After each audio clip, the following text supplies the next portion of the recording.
طيب. بسم الله الرحمن الرحيم. السلام عليكم ورحمة الله وبركاته. إن الحمد لله نحمده ونستعينه ونستغفره ونعوذ بالله من شرور أنفسنا وسيئات أعمالنا. من يهده الله فلا مضل له ومن يضلل فلا هادي له. أشهد أن لا إله إلا الله وحده لا شريك له وأشهد أن محمدا عبده ورسوله لا نبي بعده. Alhamdulillah, insyaallah ta'ala pada sore hari ini akan kita lanjutkan penjelasan dasar-dasar ilmu tajwid, mabadi ilmi tajwid, mabadi'u ilmi tajwid. Taib, ana akan ulangi penjelasannya dari poin yang pertama. Taib. Jadi setiap muslim hendaknya mempelajari dan memahami 10 dasar ilmu tajwid. Sebagaimana yang dikatakan oleh Abu Irfan Muhammad bin Ali As-Sabban, beliau berkata, "Inna mabadi'a kulli fannin 'asharatu. Al-haddu wal mawdu'u thumma at-tamaratu wa fadluhu wa nisbatun wal wadi'u wal ismu listimdadu hukmu syari' masailu wal ba'du bil ba'di iktafa wa man daral jami'a haza syarafa." Sesungguhnya dasar-dasar setiap ilmu ada 10. Yang pertama, batasannya, itu adalah definisi. Kemudian yang kedua, pokok bahasannya apa. Kemudian yang ketiga, buah yang dicapai dari mempelajarinya apa. Kemudian yang keempat, keutamaannya apa mempelajari ilmu tajwid. Kemudian yang kelima, penisbatannya apa. Kemudian yang keenam, peletakan dasar ilmu tajwid seperti apa. Siapa yang pertama kali meletakkannya. Kemudian yang ketujuh, nama lain dari ilmu tajwid itu apa. Kemudian yang kedelapan, pensyariatannya seperti apa. Apakah ada dalil dari Al-Quran atau hadis Nabi SAW atau tidak. Kemudian yang kesembilan, hukum mengamalkan. Dan yang kesepuluh, permasalahannya ilmu tajwid seperti apa. Jadi sebagian dengan yang lain cukup, dan siapa yang mengetahui semuanya akan mendapatkan kemuliaan. Baik, kita ulangi bahas satu persatu supaya nyambung supaya nyambung. Baik. Yang pertama adalah definisi tajwid yaitu al-haddu. Al-haddu, definisi atau pengertian tajwid. Secara bahasa, at-tajwid berasal dari kata jawwada yujawwidu tajwidan. Yang sama dengan at-tahsin. Maknanya sama. Maknanya dengan tahsin. At-tahsin yaitu berasal dari kata hassana yuhassinu tahsinan. Yang berarti memperbaiki atau memperbagus, memperindah. Itu makna tajwid secara lughatan, secara bahasa. Sedangkan makna tajwid secara istilah adalah ikhraju kulli harfin min makhrajihi wa i'ta'uhu haqqahu wa mustahaqqahu minas sifat. Atau pengertian yang lainnya, ikhraju kulli harfin min makhrajihi ma'a i'ta'ihi haqqahu wa mustahaqqahu. Jadi mengucapkan setiap huruf dari makhraj. Maksudnya makhraj ini adalah tempat keluarnya huruf. Serta memberikan hak. Memberikan hak. Yang dimaksud dengan hak huruf adalah yang bersifat absolut, yang bersifat tetap, dan akan selalu melekat pada huruf tersebut. Contoh misalnya sifat hams, jahar, syiddah, rakhawah, listifal, listi'la, itlaq, infitah, dan lain sebagainya. Baik yang berkaitan dengan sifat-sifat yang mempunyai lawan ataupun yang berkaitan dengan sifat-sifat yang tidak mempunyai lawan. Ini yang berkaitan dengan hak huruf tersebut atau yang dimaksud dengan hak huruf tersebut. Adapun yang dimaksud dengan mustahak huruf tersebut, ya, yaitu yang bersifat kondisional. Ada sewaktu-waktu saja, ya. Ada dalam kondisi-kondisi tertentu. Ya, contoh misalnya ketika pada lafaz man amana, ya, man amana, man nun sukun bertemu dengan hamzah. Maka pada kondisi ini, ya, hukum tajwid yang terdapat pada lafal tadi atau kalimat tadi adalah dibaca hukumnya idhar halqi karena nun sukun bertemu dengan hamzah. Man amana, ya. Jadi pada kondisi ini tidak ada hukum ikhfa di situ atau hukum iqlab atau hukum idgham bi gunnah atau bila gunnah dan hukum-hukum tajwid yang lainnya, ya. Tapi pada kondisi tadi, pada kalimat tadi ada hukum tajwid idhar halqi man amana karena nun sukun bertemu dengan hamzah, ya. Itu yang dimaksud dengan mustahak huruf tersebut, ya. Jadi sifat-sifat yang memang kondisional, yaitu berkaitan dengan hukum-hukum tajwidnya, ya. Di satu kondisi dia dibaca ikhfa, di satu kondisi lain dia dibaca idgham atau idgham bila gunnah, iqlab dan lain sebagainya, ya. Itu yang dimaksud dengan mustahak, ya, hak dan mustahak huruf, ya, yang berkaitan dengan sifat-sifat huruf dan kaidah-kaidah tajwid, ya. Baik, itu adalah dasar ilmu tajwid yang pertama, ya.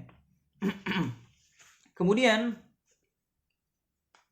yang kedua, ya, al-maudhu', yaitu pokok bahasan, ya. Pokok bahasan ilmu tajwid, ya.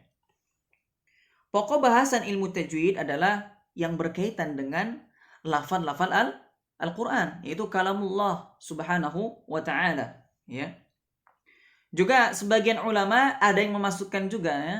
Sebagian ulama memasukkan juga pada lafaz-lafaz hadis, ya. Tetapi pendapat yang kuat adalah pendapat jumhur ulama bahwa ilmu tajwid itu, ya, bahasan pokok ilmu tajwid adalah yang berkaitan dengan lafal Al-Quran saja. Ini menurut pendapat yang kuat, yaitu pendapat jumhur ulama, ya. Kemudian yang ketiga adalah tsumma tsamaratu, ya, manfaat mempelajari ilmu tajwid, ya. Jadi manfaat mempelajari ilmu tajwid adalah menjaga lisan dari lahan, kesalahan ketika membaca Al-Quran. Adapun kesalahan ketika membaca Al-Quran itu dibagi menjadi dua. Ada yang namanya lahnul jadi, ada yang namanya lahnul khafi. Ya, adapun pengertian dari lahnul jadi adalah kesalahan-kesalahan yang nampak, kesalahan-kesalahan yang jelas, kesalahan-kesalahan yang dapat merubah makna, ya, yang dapat merubah arti, dan ini haram dilakukan, ya. Sedangkan kesalahan yang kedua adalah lahan khafi, lahnul khafi, kesalahan yang tersembunyi, ya, dan ini hukumnya makruh, ya, hukumnya makruh. Seperti misalnya tidak dibaca ikhfa, ya, tidak dibaca gunnah, bacaan madnya kurang, ya, itu yang berkaitan dengan lahnul khafi. Insyaallah nanti ada pembahasan tersendiri yang berkaitan dengan lahan ini. Taib. Kemudian yang keempat, ya, yang keempat adalah wa fadluhu, ya, keutamaan ilmu tajwid. Jadi ilmu tajwid merupakan ilmu yang paling mulia, ya. Ilmu tajwid merupakan ilmu yang paling mulia karena hubungannya dengan kalamullah, yaitu Al-Quran, ya. Itu adalah keutamaan ilmu tajwid, ya. Kemudian yang selanjutnya yaitu yang wa nisbatun. Ya. Yang kelima adalah wa nisbatun, penisbatan ilmu tajwid. Ya. Jadi ilmu tajwid merupakan ilmu syar'i yang berhubungan dengan Al-Qur'anul Karim. Jadi ia memiliki karakteristik, ya, karakteristik tersendiri yang berbeda dengan ilmu yang lain. Juga ia adalah ilmu untuk mempelajari tata cara membaca Al-Quran yang benar. Jadi ketika seseorang ingin membaca Al-Quran dengan baik dan benar, maka belajar ilmunya. Belajar ilmu tajwid. Ya. Karena ilmu tajwid mempelajari bagaimana tata cara membaca Al-Quran dengan baik dan benar. Ya, sesuai dengan yang apa yang dicontohkan atau diajarkan oleh Rasulullah Sallallahu Alaihi Wasallam. Ya. Kemudian yang keenam, dasar ilmu tajwid yang keenam adalah wal wadi'u. Ya, wal wadi'u. Peletakan dasar ilmu tajwid. Ya, bisa dilihat di layar. Ya, bisa dilihat di layar. Di situ adalah peletakan dasar ilmu tajwid. Ya, jadi peletakan dasar ini dibagi menjadi dua macam. Yang pertama adalah secara amaliyah, secara prakteknya. Ya, yang kedua adalah secara nazariyah, secara teorinya. Ya, ada secara praktek, amaliyah, ada secara teori, nazariyah, atau bisa disebutnya ilmi, secara ilmi. Ya, keilmuannya, teorinya. Ya. Yang pertama adalah secara amaliyah, secara praktek. Ya, ini langsung dipraktekkan, diajarkan oleh Rasulullah Sallallahu Alaihi Wasallam.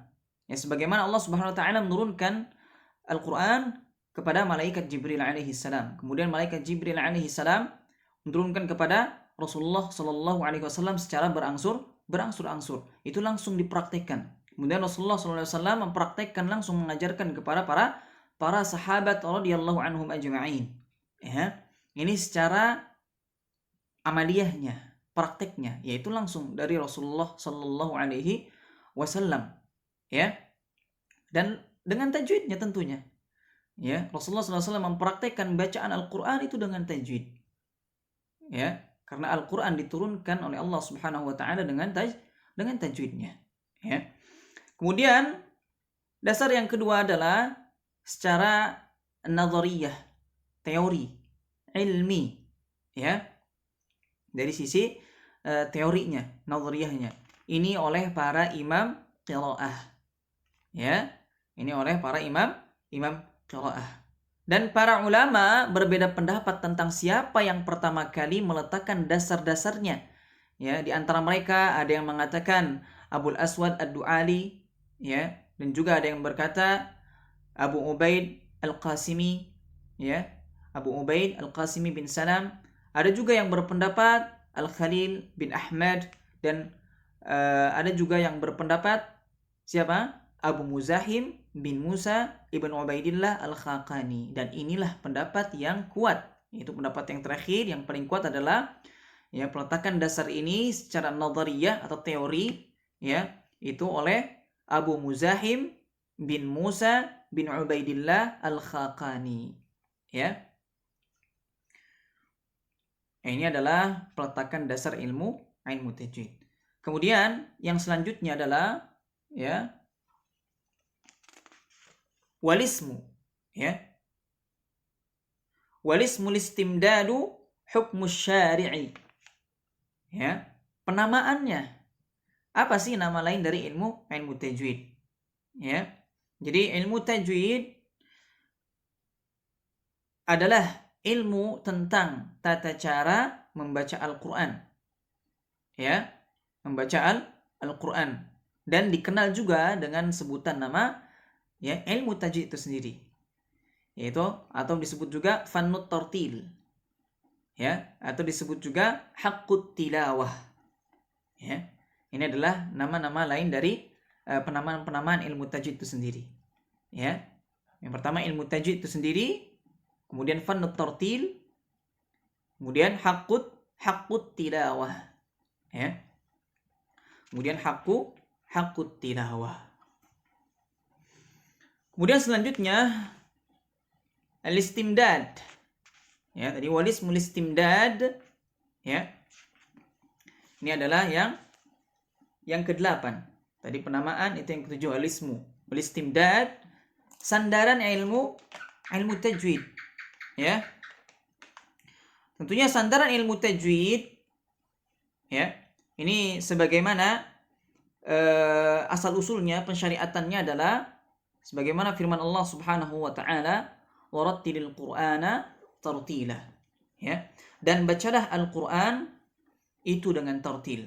Bacalah Al-Qur'an itu dengan tartil. Ya. Dan ini terdapat di dalam surah Al-Muzammil ayat keempat. Ya. Ini pensyariatannya, sandarannya itu dari firman Allah Subhanahu wa taala. Ya. Adapun ilmu tajwid bersandar kepada riwayat-riwayat yang datang dari para ulama dengan sanad mereka yang sampai kepada Rasulullah sallallahu alaihi wasallam. Ya. Jadi bacaan Al-Qur'an mesti diambil lafaz-lafaznya sekaligus cara membacanya secara turun-temurun dari generasi terdahulu yang mewarisi lafaz-lafaz Al-Qur'an dari generasi sebelumnya, kemudian mewariskannya kepada generasi yang kemudian, yaitu dengan kaifiyat atau tata cara qiraah Rasulullah sallallahu alaihi wasallam, para sahabat, tabi'in, tabi'ut tabi'in, dan para imam qiraah sehingga sampai kepada kita secara mutawatir, ya, melalui para syekh qiraah. Demikianlah Al-Quran diwariskan dari generasi ke generasi. Karenanya para ulama mengatakan bahwa inti dari pembelajaran tajwid dan qiraah adalah talaqqi dan musyafahah. Apa talaqqi? Bertemu. Ya, bertemu. Ya, kalau sekarang, masya Allah luar biasa, sekarang itu dimudahkan kita ketika ingin mempelajari Al-Quran, belajar Al-Quran, ya, sudah bisa lewat apa? Lewat online. Ya, antum tidak bisa misalnya datang ke majelis ilmu, ada halangan atau uzur, ya, yang menyebabkan tidak bisa datang, atau pergi ke tempat yang jauh. Alhamdulillah walillahil hamd, kita bisa belajar lewat media elektronik, ya, HP misalnya, jarak jauh kita bisa, ya, talaqi jarak jauh online, ya. Dan juga musyafahah. Apa musyafahah? Dari lisan ke lisan, ya, karena begitulah Al-Quran sampai kepada kita, dari lisan ke lisan, ya, dari suara lisan ke lisan, ya. Ini adalah yang ke-8. Juga sebagaimana yang dikatakan oleh Syekh Husni, Syekh Uthman mengatakan dalam kitab Haqqut Tilawah, ya, فعلى قارئ القرآن أن يأخذ قراءته على طريق التلقي والإسناد على الشيوخ الآخذين عن شيوخهم كي يصل إلى تأكيد من أن تلاوته تطابق ما جاء عن رسول الله صلى الله عليه وسلم بسند صحيح متصل. Ya. Jadi maka hendaklah para pembaca Al-Quran mengambil bacaannya, mempelajari Al-Quran dengan jalan talaqi dan mengambil sanad dari para syekh atau guru yang mereka mendapatkan bacaan itu dari guru-guru mereka, agar sampai pada kepastian bahwa bacaan yang dipraktikkan, ya, bahwa bacaan yang dipraktikkan tersebut sesuai dengan apa yang datang dari Rasulullah sallallahu alaihi wasallam dengan sanad yang bersambung lagi sahih, ya. Jadi belajar kepada seorang guru yang mutkin bacaannya, ya. Bukan berarti kita seorang yang ingin mengajarkan Al-Quran misalnya, ya, harus sudah bersanad dulu. Bukan berarti seperti itu, ya. Walaupun dia bacaannya misalnya tidak bersanad, tapi punya sandaran, ya, punya guru yang bersanad, ya, atau bacaannya sesuai dengan kaidah-kaidah tajwid, maka baginya berhak untuk mengajarkan Al-Quran. Ya, tentunya memang ada nilai plusnya ketika seorang sudah mempunyai sanad, maka dia ada sandaran bacaan, ada sandaran, ya, ada tempat yang dijadikan sandaran, yaitu gurunya, Ya, tentunya ketika kita memilih seorang guru, pilihlah seorang guru yang mutqin bacaannya, ya, sesuai dengan kaidah-kaidah tajwid, ya, sesuai dengan kaidah-kaidah tajwid. Kemudian juga beliau melanjutkan, amma in i'tamada fi qira'atihi ala ma qara'a fi butunil kutub aw taqlidin ma sami'ahu min qurra'il idha'at fayakuna qad hadama ahad arkanil qira'ati as-sahihati ats-tsalatsah wa ta'uddu qira'atahu, ya, wa ta'uddu qira'atuhu 'inda dzalik min babil kadhibi bir riwayatil Qur'anil Karim. Ya. Jadi, adapun apabila ia hanya menyandarkan bacaannya pada apa-apa yang ia baca dari buku-buku atau sekedar mengikuti apa yang ia dengar dari rekaman para qari, maka artinya ia telah menjadi orang yang meruntuhkan salah satu 3 rukun bacaan yang sahih. Sedangkan bacaan yang ia riwayatkan, ya, sedangkan bacaan yang ia riwayatkan kepada orang lain dapat terhitung sebagai salah satu kedustaan terhadap periwayatan Al-Qur'anul Karim. Ya, jadi tidak cukup ketika kita belajar Al-Qur'an, tidak cukup hanya sekedar membaca di dalam kitab. Kita buka kitab, kita baca, kita belajar. Karena belajar Al-Qur'an tidak bisa hanya sekedar otodidak saja. Ya, kita harus mempunyai seorang guru yang mengajarkan. Karena kalau kita belajar dari kaset-kaset, mendengarkan dari kaset-kaset tersebut hanya kita bisa dengarkan saja. Tapi ketika kita praktekkan, kalau bacaan kita ada yang salah, maka kaset tersebut tidak bisa memperbaiki bacaan kita. Ya, beda halnya dengan kita langsung talaqi kepada seorang guru, ya. Maka ketika bacaan kita keliru, ketika bacaan kita tidak sesuai dengan kaidah tajwid, maka akan dibenarkan, diperbaiki bacaan tersebut, ya, bacaan yang salah tersebut. Ya, tidak ada larangan juga bagi seorang, ya, mendengarkan rakaman-rakaman bacaan Al-Qur'an dari para qari, tidak dilarang. Ya, tidak dilarang. Tapi itu tidak menjadi patokan. Ya. Hanya sekedar membantu saja. Saja. Ya. Seperti itu. Kemudian sandaran pensyariatannya, ya, tadi sudah disebutkan di awal, yaitu adalah firman Allah Subhanahu wa taala, "Warattilil Qur'ana tartila." Dan bacalah Al-Qur'an itu dengan tartil, yaitu pelan-pelan, ya. Juga di dalam hadis dari Ummu Salamah radhiyallahu anha, Rasulullah sallallahu alaihi wasallam bersabda, "Annaha na'at qira'ata, ya, Ar-Rasul sallallahu alaihi wasallam." Ya. Jadi annaha na'at qira'at Rasulillah sallallahu alaihi wasallam, ya, mufassaran harfan. Jadi sesungguhnya dia telah mengabarkan, ya, mensifati bacaan Rasulullah sallallahu alaihi wasallam sebagaimana bacaan yang jelas huruf demi hurufnya. Ya, hadis ini hasan, ya, hasan sahih, diriwayatkan oleh Abu Dawud, An-Nasa'i dan At-Tirmidzi.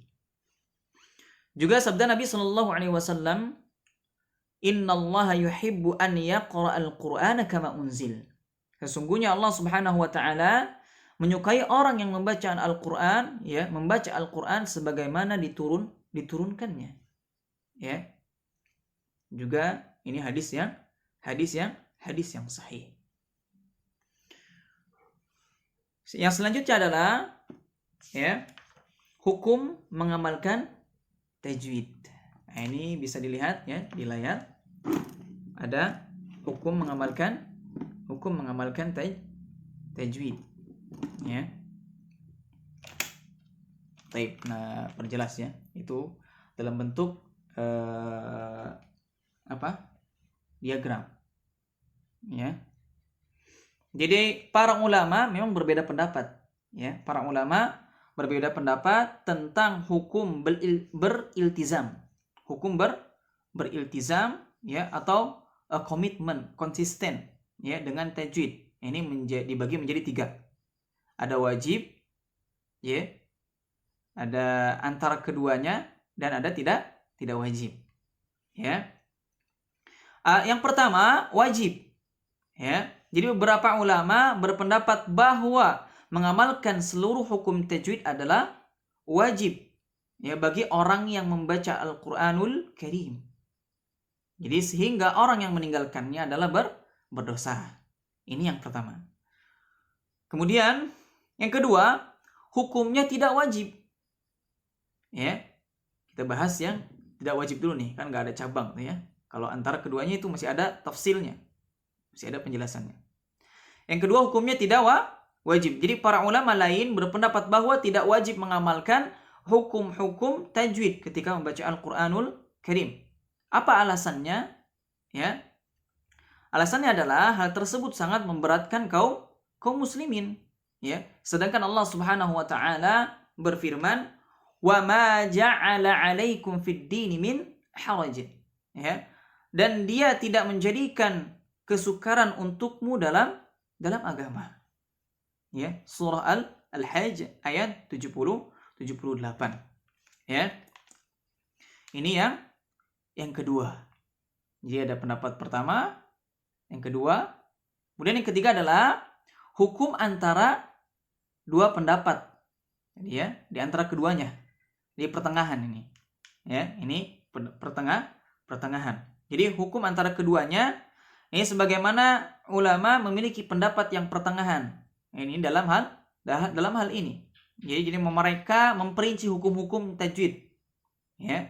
Jadi memperinci yang pertama adalah dari sisi makharijul huruf, yaitu tempat keluarnya huruf. Ini bisa dilihat ya. Wajib ya. Dari sisi makharijul huruf itu yang pertama tuh. Ya, dari sisi makharijul huruf. Jadi wajib pada sisi makharijul huruf. Ini wajib. Karena salah ketika membaca Al-Qur'an, berubah makhrajnya dari hamzah menjadi ain, maka ini akan merubah arti. Ya. Jadi dari sisi makharijul huruf, yaitu tempat keluarnya huruf, ini beriltizam dengannya wajib, sehingga melalaikan dan meninggalkannya haram secara mutlak. Ya, seperti misalnya tadi merubah huruf ha jadi apa? Kha. Ya, jadi kha. Ya. Atau ha. Jadi ha jadi kha. Nah, bismillah. Ini contohnya pada lafaz bismillahirrahmanirrahim. Jadi rah atau roh. Nah, ya, maka kesalahannya sangat fatal sekali. Ini haram secara mutlak. Ya, haram secara mutlak. Kemudian yang selanjutnya adalah dari sisi apa? Sifatul huruf. Jadi sisi sifat-sifat huruf, yaitu sifat wajib dan sifat penghias nih. Nah, dari sisi sifat huruf itu ada sifat wajib, ada sifat penghias, ya. Jadi sifat yang wajib, ya, apabila sifat itu berubah, maka ia akan mengeluarkan huruf dari hakikatnya. Ya, hukum beriltizam dengannya wajib dan meninggalkannya haram secara mutlak. Seperti misalnya mentafkhimkan, ya, mentafkhimkan atau mentebalkan sin. Ya, pada kalimat misalnya asa. Ya. Kalau kita bacakan tebal asa, maka ini akan berubah jadi huruf shad. Karena huruf shad, ya, huruf yang mempunyai sifat isti'la dan dibaca tebal. Ya. Kemudian mentarqiqkan bacaan shad. Ya, seharusnya dibaca asa jadi asa. Ya, ini juga sama. Ya. Ini juga sama. Adapun sifat penghias, misalnya seperti mentarqiqkan ra, ya, yang berharokat fathah, ya, atau dhammah, ya. Contohnya apa? Ar-Rahman, ya. Ar-Rahman ni rahim, ra, ya, rahim, ya. Soalnya kan dibaca tebal, ra tebal seharusnya, ya. Rahman, Rahim. Ar-Rahman, Ar-Rahim. Ini dibaca tebal. Atau pada lafaz misalnya kafaru, jadi kafaru, ya, kafaru, ru tebal dibaca ru, tebal dibaca tebal, ya. Atau tidak menjelaskan sifat hamz dan tafasyi, ya.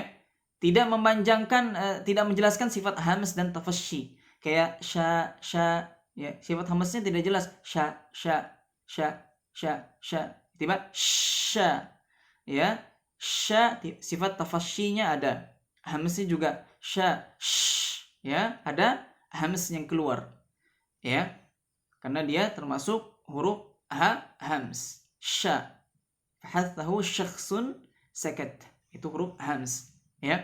Atau tidak memanjangkan tempo huruf rikhwah misalnya, huruf rikhwah, ya, yang sukun, misalnya apa, pada lafaz ihdina, ihdinas sirata, bukan ya, tapi nah ini rikhwah. Atau rikhwah pada huruf ha, roh. Nah, itu kalau misalnya di sifat penghias ini hilang, maka apa namanya, tidak wajib sifatnya, ya, tidak wajib, ya. Atau misalnya, ya, hukum, nah ini hukum ini terbagi menjadi dua, ya. Kalau untuk sifat penghias itu ada dua tuh. Ada tidak wajib pada tilawah biasa, juga wajib, ya, pada qiraah talaqqi. Karena talaqqi ini nanti berhubungan dengan periwayatan Al-Qur'an, ya. Berhubungan dengan periwayatan Al-Qur'an. Ya, ini hukumnya dibagi menjadi dua, ya. Yang pertama, apabila qiraahnya dalam rangka talaqqi atau musyafahah, ya, maka hukumnya wajib menghindari lahan khafi. Tadi misalnya seharusnya tebal jadi tipis, ya, seharusnya ada sifat tafasyinya tapi menghilang, ya, tidak jelas sifat tafasyinya, ya. Atau seharusnya dia ada tempo ikhwahnya, tidak diberikan tuh tempo ikhwahnya, ya. Itu harus dihindari lahan-lahan khafi tadi, ya. Dan tidak boleh dan haram secara mutlak karena makom atau kedudukan di sini adalah makom riwayah. Sedangkan lahan khafi merupakan kedustaan dalam riwayah, ya, harus diamalkan semuanya. Itu dalam ketika kita talaqqi atau musyafahah, ya. Kemudian yang selanjutnya, yang kedua, ini dari segi apa? Qiraahnya dalam rangka tilawah biasa, ya. Apabila qiraahnya dalam rangka tilawah biasa, maka hukumnya tidak wajib, ya. Ini dalam hal ini terbagi menjadi dua, kan? Wajib bagi qari mutqin, ada juga tidak wajib bagi awam, orang awam, ya. Jadi jika seorang qari adalah seorang yang mutqin atau mahir dan mengerti hukum tajwid, maka tercela bagi dirinya membaca Al-Qur'an dengan tidak memakai hukum-hukum tajwid, ya, tercela. Kemudian yang kedua jadi jika seorang qari adalah orang yang awam, ya, maka insya Allah tidak mengapa karena dia meninggalkan sifat-sifat, ya, tazyin, ya, tazyiniyah, sifat-sifat penghias, gitu, ya, yang tidak mengeluarkan huruf dari tempatnya serta tidak merusak makna. Wallahu a'lam, ya. Jadi inilah hukum mengamalkan apa? Mengamalkan tajwid, ya, hukum mengamalkan tajwid. Kemudian selanjutnya adalah dasar-dasar ilmu tajwid yang terakhir adalah yang ke-10, yaitu permasalahan ilmu tajwid, ya. Masailu, ya, masailu. Jadi maksud dari permasalahan ilmu tajwid di sini adalah kaidah-kaidah yang terdapat di dalamnya, ya, seperti kaidah tentang hukum nun sukun atau tanwin, ya. Adapun tajwid dalam Al-Qur'an ini ada pada 4 hal, ya. Tajwid dalam Al-Qur'an ini terdapat pada 4 hal. Yang pertama adalah ma'rifatu makharijil huruf, mengenal makharijul huruf. Itu yang pertama, ya. Kemudian yang kedua, ma'rifatu sifatiha, mengenal sifat-sifatnya. Nah, yang pertama dan kedua ini adalah sangat pokok sekali dalam ilmu tajwid.